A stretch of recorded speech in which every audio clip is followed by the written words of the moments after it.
Si vas a ver esta peliculita, primero te aconsejo que ingreses a Mis Creencias para Vos y leas el artículo pertinente en el que va a estar basado este video. Te va a llevar 10 minutos. El enlace lo tenés aquí al lado en la parte de más información. Bueno, hacelo y te espero. Hasta luego.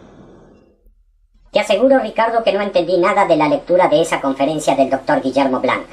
¿Lo leíste bien, querido visitante? Sí, lo leí 3 veces, pero no entiendo cómo esas chicas, Amala y Kamala, eran humanas, pero a la vez no eran humanas. El caso de Amala y Kamala es uno de los más renombrados entre los casos de los llamados homoferus, o humanos criados por mamíferos que toman como cría propia a crías de otras especies. Eso lo entendí, pero ¿por qué si eran humanas no actuaban como humanos, como vos, por ejemplo? Que se supone que sos un humano, ¿no? Sí, soy un humano, pero lo soy porque me crié en una sociedad entre humanos, y no porque tenga una estructura genética de humano. Ah, ¿con los genes solamente no les alcanza para ser humanos? De acuerdo a lo que se observa en este tipo de casos, parece que no. Es por eso que Guillermo Blanc menciona como que los humanos tenemos potencialidades para desarrollarnos como humanos, para desarrollar el pensamiento, el lenguaje, la forma de comportarnos como humanos, pero solamente lo lograremos si nos criamos en una sociedad de humanos, no fuera de ella. ¿Por qué cuando las llevaron a ese convento no llegaron a comportarse como humanos, a pesar que les enseñaban lo necesario para llegar a serlo? Bueno, porque parece también que esas capacidades humanas tienen que comenzar a desarrollarse desde el nacimiento mismo, porque el cerebro humano va madurando y todo tiene un tiempo en que las conductas se pueden adquirir. Si ese tiempo se demora, luego es casi imposible lograr que se desarrollen adecuadamente. Ellas deben haber tenido mucho miedo cuando se las llevaron, porque se daban cuenta de lo que les estaba pasando, ¿no? No sabría responderte con seguridad esa pregunta, pero supongo que sí, que mucho miedo deben haber tenido. Ahora, lo interesante de esta cuestión es que los teóricos de la mente humana, por ejemplo psicólogos o filósofos, mencionan que una capacidad que tiene el hombre que no tiene el animal es el de autoconciencia. Es decir, no solamente percibir lo que está sintiendo o lo que está haciendo, sino reflexionar acerca de por qué está haciendo lo que está haciendo o está sintiendo lo que está sintiendo.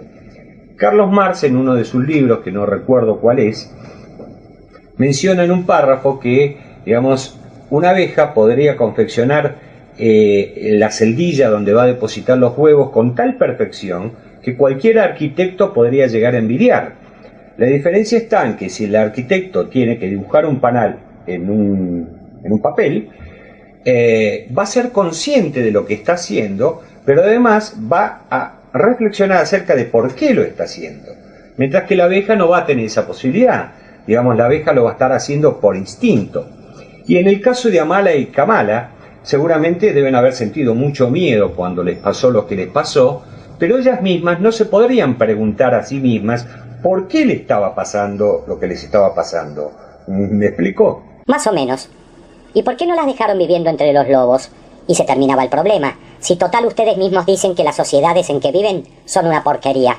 Bueno, supongo que el reverendo King y quienes lo acompañaban, cuando distinguieron esa jauría de lobos que había dos que no se parecían a los lobos, sino se parecían a humanos, habrán pensado que era inhumano dejarlas allá. Por eso las llevaron al convento para estudiarlas y enseñarles a actuar como humanos. Pero es muy buena tu reflexión, querido visitante, porque se puede pensar que Amala y Kamala pudieron vivir en una sociedad de lobos porque habían aprendido perfectamente qué tenían que hacer para poder subsistir en esa sociedad, y de hecho vivieron varios años ahí.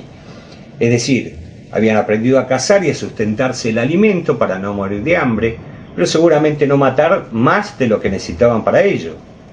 Construir sus madrigueras para protegerse de las inclemencias del tiempo, pero un ambiente que les alcanzara para protegerlas y no necesariamente una amplia y lujosa madriguera.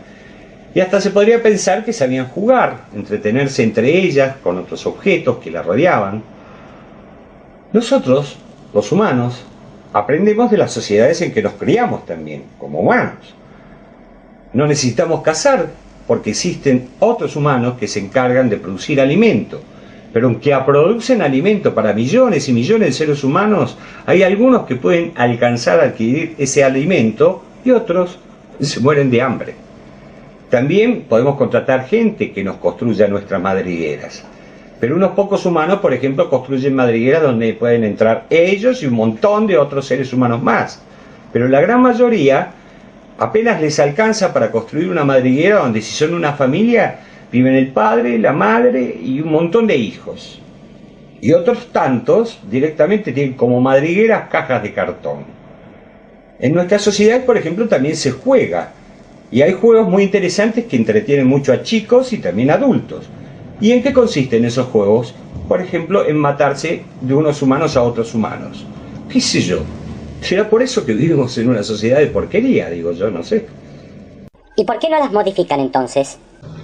Muchos humanos estamos en eso, querido visitante. Estamos en eso. Chao, Ricardo. Un gusto hablar con vos. Para mí también fue un gusto. No te pierdas, Chao.